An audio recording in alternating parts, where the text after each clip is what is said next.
Chantons les sauveurs la puissance. Sur la croix, il est mort pour nous. Ô perdu sans Dieu, sans espérance, au ciel il nous invite tous. Oui, oui, je vais chanter mon sauveur. Je vais dire à tous mon bonheur. Chantons les sauveurs, chantons sauveurs, chantons l'amour du Rédempteur. Oh, chantons les sauveurs, la puissance. Si la croix, il est mort pour nous. Perdu sans Dieu, sans espérance. Au ciel, il nous invite tous. Oui, oui, je vais chanter mon sauveur. Je vais dire à tous mon bonheur. Chantons les sauveurs, chantons les sauveurs, chantons l'amour du Rédempteur. Chantons les sauveurs, la puissance. Si la croix, il est mort pour nous. Perdu sans Dieu, sans espérance, au ciel, il nous invite. Oui, oui, je vais chanter mon sauveur. Je vais dire à tous mon bonheur. Chantons les sauveurs, chantons les sauveurs. Chantons l'amour du Rédempteur. Tendre Dieu d'amour, Elohim, le Créateur, Père Céleste, je te bénis. Merci Père pour ce moment, pour ton souffle de vie, la protection, pour nous avoir épargnés à toute menace et à toute attaque de l'ennemi.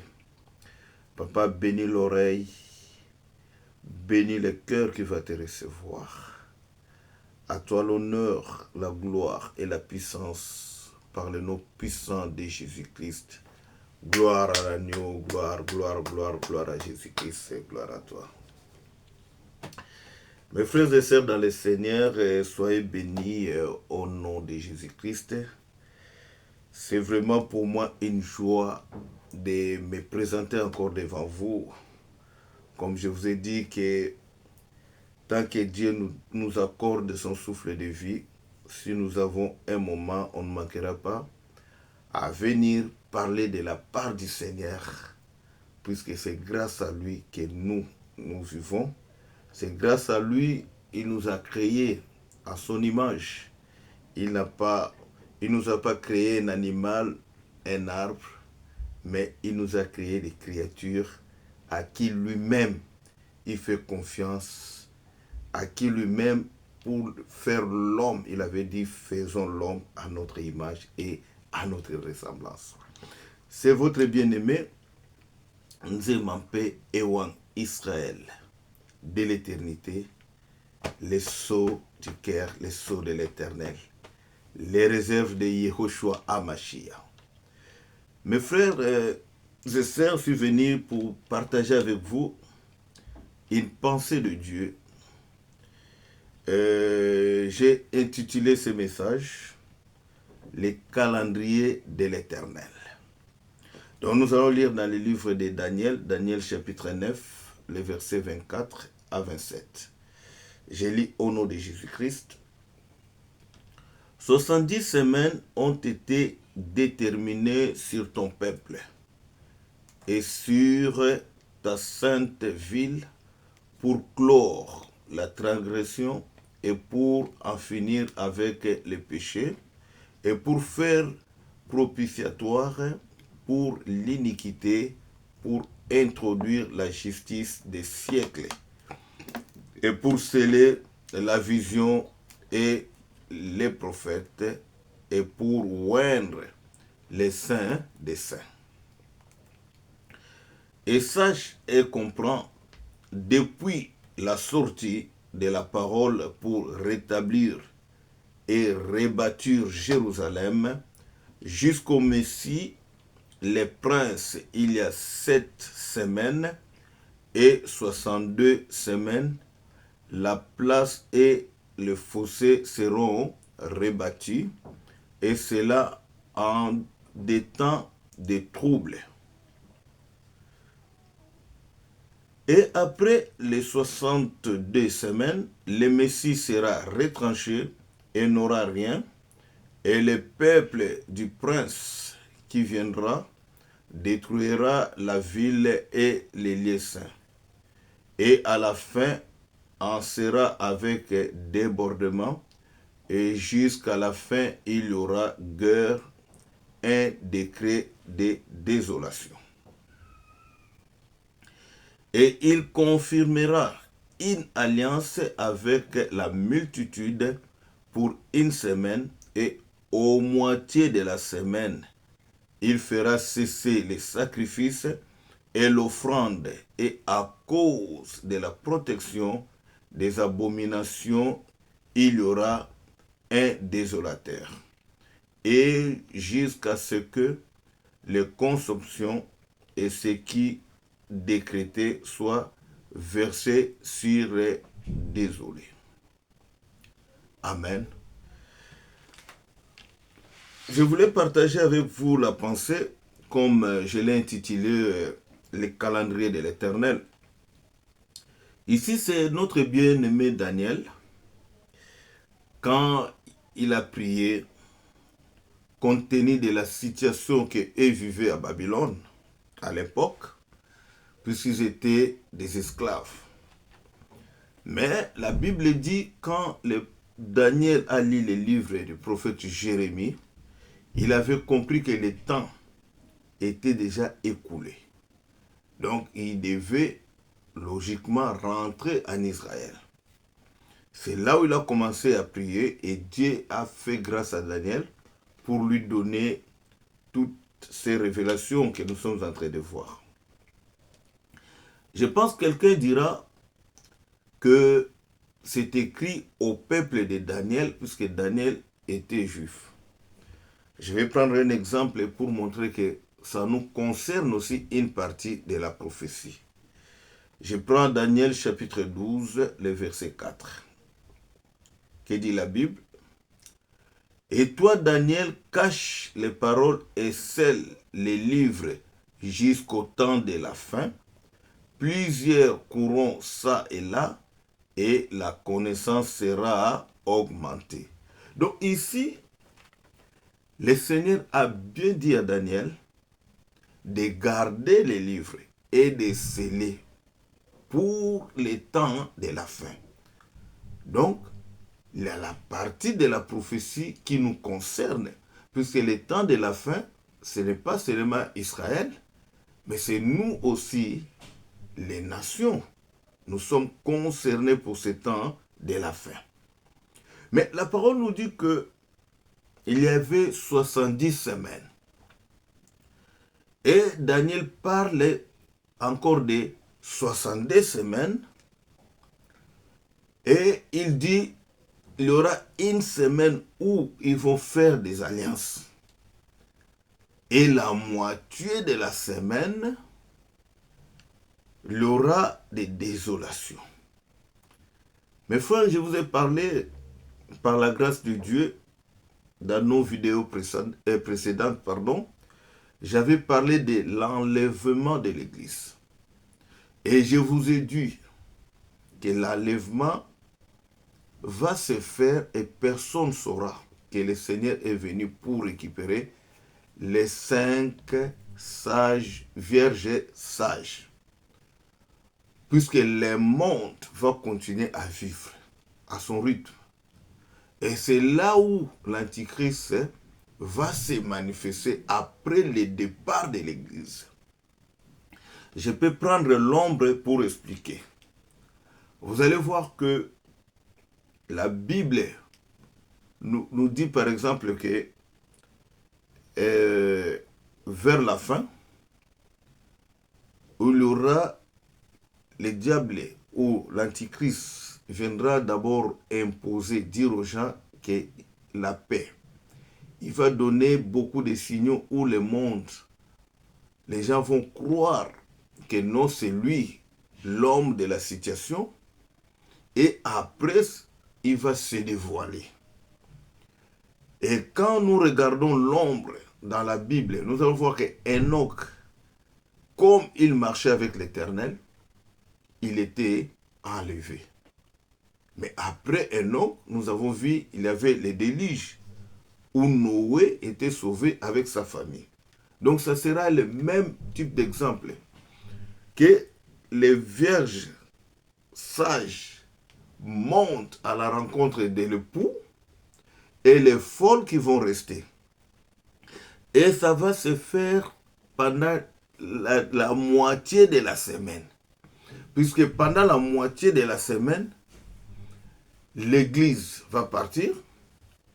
Et je voulais attirer l'attention de quelqu'un.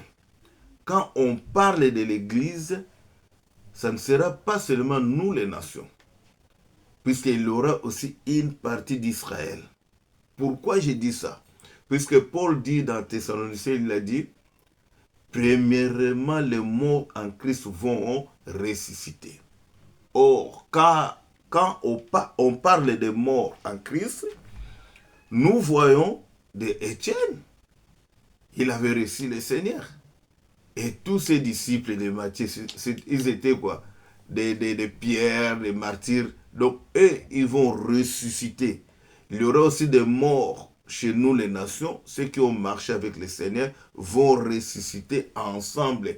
Et après, nous, les vivants, nous allons monter pour rencontrer l'époux. Dit Amen. Donc, on dit la moitié de la semaine. Et cette moitié de la semaine, c'est là où les choses vont se passer. C'est là où l'Antichrist va se manifester. Mais il a dit, Daniel dit que le Messie sera retranché. Je vais prendre un témoin dans le livre des Actes chapitre 3, les versets 20 à 21. Que dit la Bible? Le verset 20 dit ceci. Alors, les temps de réfléchissement viendront de la part du Seigneur et il enverra le Messie qui vous a été destiné, Jésus. C'est lui que le ciel doit accueillir jusqu'au moment de la restauration totale dont Dieu a parlé depuis longtemps par la bouche de tous ses saints. Donc le Seigneur, le Messie qui sera retranché, c'est le Seigneur de gloire, Jésus-Christ. Et vous allez remarquer que depuis le départ de notre Seigneur et Sauveur Jésus-Christ, nous les chrétiens, nous le voyons puisqu'il travaille en nous, il est en nous comme esprit. Parce qu'il avait dit, dans peu de temps, vous me verrez, dans peu de temps, vous me verrez, je serai en vous. Et dans l'autre côté, l'adversaire ou l'antichrist, comme Jean nous rappelle, que lui aussi travaille, mais sous forme de mystère. Il travaille avec ses agents, des faux serviteurs de Dieu, des magiciens et tous ceux qui sont dans les milliers de fétiches. Ils sont en train de travailler avec le diable. Et nous travaillons pour le Seigneur de gloire, pour rencontrer l'époux. Est-ce que vous voyez ça? Donc le Seigneur, c'est lui, le Messie qui est retenu pour le temps de rafraîchissement. Et la parole nous dit que cette dernière semaine, il sera confirmé par des alliances. Une multitude de semaines, mais au milieu de cette semaine, la semaine des alliances, c'est là où que je vous ai parlé que l'Église va partir. C'est pour ça que nous allons regarder aussi dans les livres d'Apocalypse. le chapitre 13, les versets 4 à 6. Que dit la parole? On adorera les dragons parce qu'il avait donné l'autorité à la bête. On adorera aussi la bête en disant qui est semblable à la bête et qui peut combattre contre elle. Verset 5. Il lui fit donner une bouche qui proférait des paroles arrogantes et des blasphèmes, et elle reçut le pouvoir de faire la guerre pendant 42 mois. Donc, quand l'Église va partir, quand l'Antichrist va se manifester, il va commencer à s'imposer. Il va demander qu'on puisse l'adorer et adorer aussi la bête. Et la Bible dit que ça sera pendant 42 mois. Est-ce que vous voyez ça? Jean parle de mois. Daniel a parlé de semaines. Daniel nous a dit la moitié de la semaine. Mais Jean, à son tour, le Seigneur lui a montré que ça sera pendant 42 mois. Or, les 42 mois symbolisent tout simplement 3 ans et demi, qui correspond à ce que Daniel avait vu, une semaine divisée par 2. Vous voyez ça? Donc, il va commencer à s'imposer. Où Jean est parti plus loin, il a dit il y aura la marque de la bête, où les gens vont écrire sur leur front, ou la main droite, le nombre. Jean nous a dit que c'est 666. Donc l'ennemi va s'imposer. L'ennemi au début va montrer qu'il va donner la paix. La Bible dit, Paul dit, quand les gens vont dire paix et sérénité, et une ruine soudaine va se manifester. Donc l'ennemi à ce moment-là, quand il va s'imposer pour montrer aux gens, commencer à insulter, à blasphémer le nom de Dieu, ça sera quoi? Les 5 vierges folles, ceux qui vont rester, qui vont rater l'enlèvement. Et les gens vont croire que non, oui, ça va, le monde continue. Je me souviens, à l'époque de Covid, on nous a imposé ici, pour aller au travail, il faut avoir l'attestation. Aller à gauche, à droite, l'attestation vous demande. C'est ce qui va se faire. Et là, ça sera encore plus pire, puisque là, Dieu garde encore patience, puisque l'Église est encore sur cette terre. Puisque le Seigneur n'a pas encore récupéré les 5 vierges sages, qui est l'épouse de l'agneau. Dites Amen. Donc, Jean a vu 42 mois, ou 3 ans et demi, où il va commencer à insulter, à s'imposer. Mais à ce moment-là, nous les nations, donc la grâce sera ôtée. Il n'y aura plus de grâce.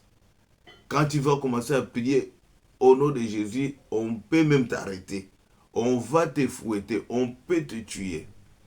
Et quand tu chasses les démons ne vont plus partir puisque la grâce n'est plus. L'épouse est déjà partie au ciel. Mais Israël sera comment? Puisque la grâce va quitter ici, va rentrer à Israël, mais comment? Je vais prendre Apocalypse chapitre 12, le verset 6. Que dit la Bible? Quant à la femme, elle s'enfuit dans le désert où Dieu lui avait préparé une place afin qu'il soit nourri pendant 1260 jours. Donc la femme, ici la Bible parle d'une femme, et cette femme va s'enfuir au désert. Elle sera nourrie pendant 1260 jours. Et si vous regardez les 1260 jours divisé par 30, puisque le mois de Dieu c'est 30 jours, ça donne 42 mois ou 3 ans et demi que la femme sera nourrie. Et on va regarder cette femme, c'est qui? Cette femme, d'abord, elle va s'enfuir, partir au désert comment? Je prends Apocalypse chapitre 12, le verset 14. Mais les deux ailes du grand aigle furent données à la femme, afin qu'elle s'envole au désert, vers l'endroit où elle doit être nourrie, un temps, des temps, et la moitié d'un temps, loin du serpent. Donc vous voyez, cette femme va fuir au désert à l'aide des grands ailes. Des grands ailes au désert, dans un endroit où Dieu a préparé, que cette femme sera nourrie là-bas. Là, nous avons vu que on va lui donner la nourriture pendant 1260 jours. Que je vous ai dit, ça correspond à 42 mois. Donc ici, il parle encore, il répète ce que Daniel avait dit, un temps et la moitié du temps, un temps et la moitié du temps. Donc c'est toujours pendant la moitié de la semaine qu'on va donner la nourriture à cette femme. Mais qui est cette femme? Je prends Osée, chapitre 2, les versets 15 à 17. J'interviendrai contre elle à cause des jours où elle faisait brûler de l'encens à l'honneur de Baal, où elle séparait de ses anneaux et des colliers, où elle suivait ses amants, tandis que moi, elle m'oubliait, déclare l'Éternel. Ça, c'est Dieu qui parlait qu'il va faire contre elle, puisqu'elle avait brûlé les encens pour Baal. Qui brûlait les encens pour Baal? C'était Israël. Je prends le verset 16. C'est pourquoi je vais la séduire et la conduire au désert, et je parlerai à son cœur. Là, je lui donnerai ses vignes. Je ferai de la vallée, d'accord, une porte d'espérance. Là, elle chantera comme à l'époque de sa jeunesse, comme le jour où elle est sortie de l'Égypte. Donc la femme que le Seigneur va amener au désert pour lui donner la nourriture, c'est Israël. Comme je vous ai dit, la grâce va retourner à Israël.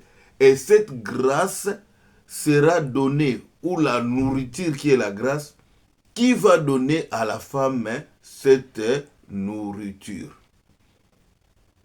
D'abord, si nous regardons, le Seigneur a donné le jour où il est entré dans la synagogue. La Bible dit, quand il a pris le rouleau, il a ouvert, il a parlé là où le prophète Isaïe avait dit, l'Esprit du Seigneur est sur moi, il m'a oint. Et si vous regardez en bas de ces versets, de ces chapitres, pardon, vers verset 26, le Seigneur donne un exemple.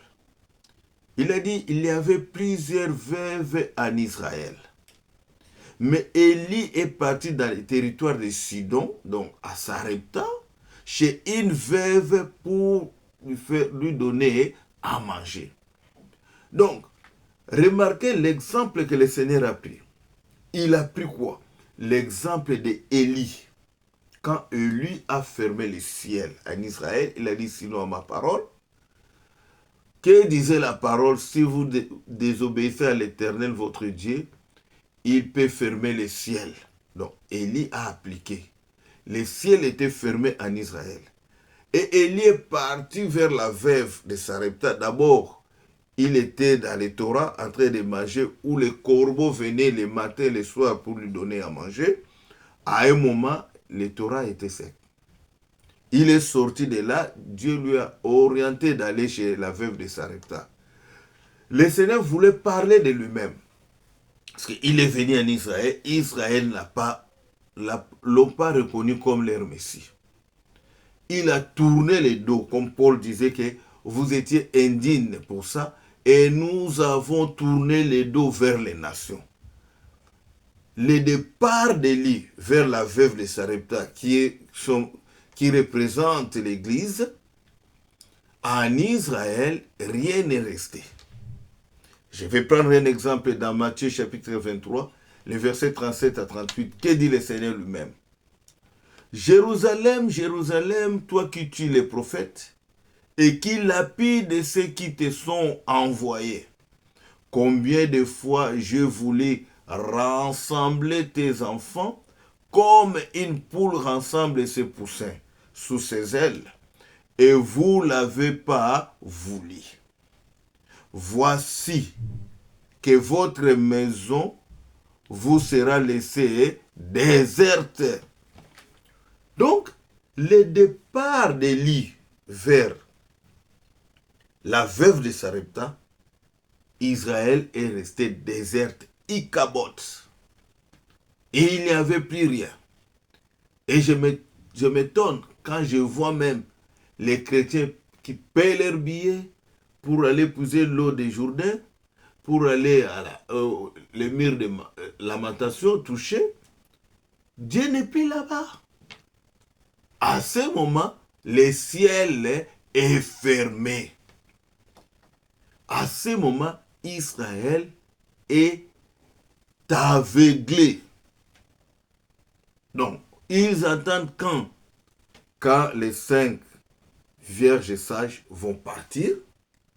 Et c'est là où Dieu va retourner, la grâce va retourner. Et qui va ramener la grâce en Israël? Qui va donner à manger à la femme qui est partie au désert, la femme qui ira au désert, à l'endroit où Dieu a préparé pour lui, qui va aller là-bas? Je vais prendre d'abord Romains pour confirmer encore ce que je vous ai dit. Je prends un deuxième témoin. Romains chapitre 11. Je prends le verset 24. Que dit la Bible?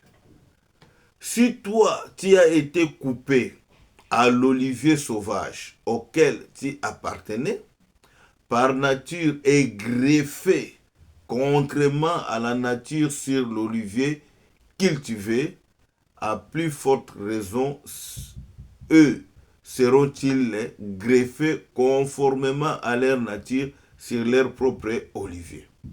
En effet, je ne veux pas, frères et sœurs, que vous ignorez ces mystères, afin que vous ne vous preniez pas pour des sages.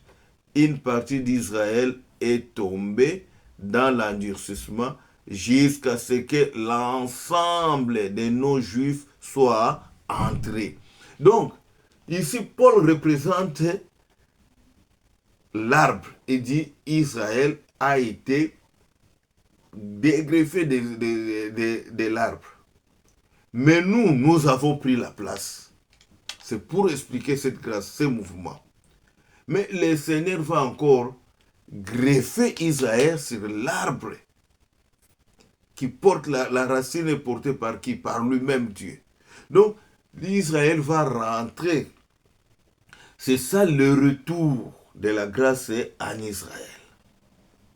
Et nous, les non-juifs, nous allons entrer. Et qui va donner la nourriture à la femme? C'est ça la question. Je prends Apocalypse chapitre 11, les versets 3-4. Je donnerai à mes deux témoins le pouvoir de prophétiser, habillés de sacs pendant 1260 jours. De là, nous comprenons que ce sont les deux témoins, les deux qui vont aller en Israël pour prêcher la femme qui est au désert. Je vous ai dit, cette femme, c'est Israël. Le verset 4. Ce sont les deux oliviers, les deux chandeliers qui se tiennent devant le Seigneur de la terre. Donc les deux oliviers vont aller prêcher Israël. puisque la maison d'Israël est restée déserte. Et à ce moment-là, ici, vers les nations, il y aura quoi? La tribulation. Et ils vont continuer à prêcher Israël pendant 1260 jours, qui est toujours 42 mois, qui est la moitié de 7 ans, qui est aussi la moitié de la semaine. Est-ce que vous voyez ça? Donc mes frères, faisons attention. Le temps est proche. Le Seigneur est prêt pour venir récupérer l'église ou l'épouse. Le Seigneur même avait dit qu'à cause des Élis, ce jour sera abrégé. Donc s'il prend patience, il attend toi qui es encore dans la distraction, qui est encore dans le péché, qui est encore d'hésiter de venir vers lui, de venir, puisque Noé devait attendre les derniers animaux, entrer dans l'arche. Et la Bible dit, ce n'est pas Noé qui a fermé l'arche, mais c'est Dieu. Regardez la patience de Dieu. Il a attendu pendant 7 jours pour faire pleuvoir sur la terre. Et quand les 7 jours, qui est le chiffre de la perfection, Dieu a fait quoi? Il a fermé. Et la pluie a commencé. Je vais prendre dans le livre de 1 Jean, chapitre 2, le verset 18. Petit enfant, c'est la dernière heure. Vous avez appris que l'Antichrist vient. Or, déjà maintenant, il y a plusieurs antichrists. Par là, nous reconnaissons que c'est la dernière heure. Jean nous parle de l'Antichrist. Les gens pensent que l'Antichrist va se manifester seulement vers la fin. Comme je vous ai dit que le Seigneur travaille avec ses serviteurs par son esprit, le Saint-Esprit, et l'Antichrist est en train de travailler par mystère. Il utilise des faux serviteurs, des vendeurs d'huile. Souvenez-vous dans Matthieu 25, quand on parlait de l'enlèvement de l'église, des vierges sages et folles. Les folles sont parties, ils couraient pour aller frapper, demander pour acheter l'huile. C'est aussi un exemple. Vous qui partez à l'église, l'huile, on vous a dit actuellement, c'est le Saint-Esprit. N'allez pas chez les charlatans qui vous vendent l'huile. Il va prendre l'huile d'olive qu'on a fabriquée ici en Italie. Il vous dit, autant j'ai amené ça de l'Israël. Israël, il n'y a rien. Leur maison est restée déserte comme le Seigneur avait dit. Et vous achetez l'huile là, plein de démons, et vous êtes liés spirituellement. Le jour de l'enlèvement, tu ne peux pas partir. Sortez du milieu d'eux. Vous allez à un endroit où on fait sortir des poissons dans le corps humain. On va sortir si c'est des serpents. Ça, c'est la magie. Nulle part dans la Bible, on nous a montré qu'on a prié pour quelqu'un qui était possédé et ils ont vu l'Esprit. Jésus lui-même, dans Matthieu, dans Jean chapitre 4, quand il parlait à la femme samaritaine, il a dit, Dieu est esprit. Et le Seigneur, quand, après la résurrection, quand il est parti, et croyait que c'est un fantôme, c'est qui croyait, ils étaient en train d'hésiter, il a demandé à manger. On lui a donné quelque chose pour manger, il a dit, l'esprit n'a pas de corps. Les démons n'ont pas de corps. Il peut s'incarner chez une personne, mais les démons comme ça, on ne les voit pas. Est-ce que vous voyez ça? Donc sortez du milieu d'eux. Nous sommes arrivés vers la fin. Le Christ, les signes que le Seigneur a donnés, il faut lire dans Matthieu 24, vous verrez que les signes que le Seigneur a donnés la plupart se sont accomplis. Donc, sortez du millénaire.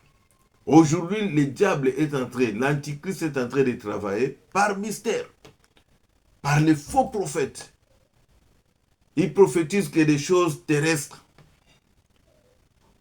Un prophète dans la Bible, celui qui a les ministères prophétiques, ce n'est pas la personne qui dit « j'ai prié, le Seigneur m'a dit tu auras l'argent, tu vas acheter une voiture ». Non. Et donc, détermine les détails de la Bible. La prophétie biblique, les temps, il précise les temps. C'est ça les prophètes. Est-ce que vous voyez ça? Gloire à Jésus. Je vais prendre un verset avant de clôturer. 2 Thessaloniciens, le chapitre 2, versets 7 à 8.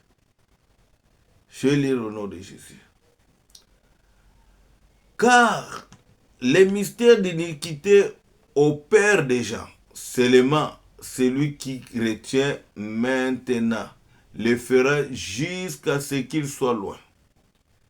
Et alors sera révélée l'iniquité que le Seigneur Jésus consumera par le souffle de sa bouche et qu'il anéantira par l'apparition de sa venue. On dit les mystères de l'iniquité agit déjà. Et ici, il y a beaucoup de détails. Quand on dit le Seigneur va, par son souffle, il va détruire l'adversaire, ça sera vers la fin.